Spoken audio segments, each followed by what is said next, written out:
सभी दोस्तों से नमस्ते। हमारे कुसुम लोकगीत चैनल पे आप लोगों का स्वागत है। आइए हम तीनों सहेली बहुत प्यारा सा कजरी गीत सुनाने चल रही हूँ। गीत अच्छी लगे लाइक सब्सक्राइब करिए, कमेंट करिए। सावन लागे वाला बा, कजरी के बहार आई जो माध्यम से कजरी गीत सुनाओ चलत है। बहुत प्यारा सा गीत कजरी आप लोग के अपन भर भर के प्यार दुलार दे ही कजरी पे। सीता संभली के बाऊ मोरे गलिया, लक्ष्मण बाण चलावैना। सीता संभली के आऊ मोरे गलिया, लक्ष्मण बाण चलावैना। सोने की थारी में जवाना बनाए, सोने की थारी में जवाना बनाए। सीता समरी के जेऊ मोरे गलिया, लक्ष्मण बाण चलावैना। सीता समरी के जेऊ मोरे गलिया, लक्ष्मण बाण चलावैना।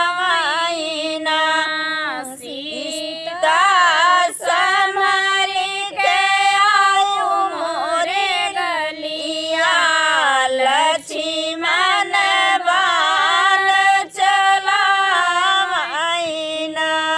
गंगा यमुना जैसे जल भरी लाए, गंगा यमुना जैसे जल भरी लाए। सीता संभली के घूंटू मोरे गलिया, लक्ष्मण बाण चलावैना। सीता संभली के घूंटू मोरे गलिया, लक्ष्मण बाण चलावैना।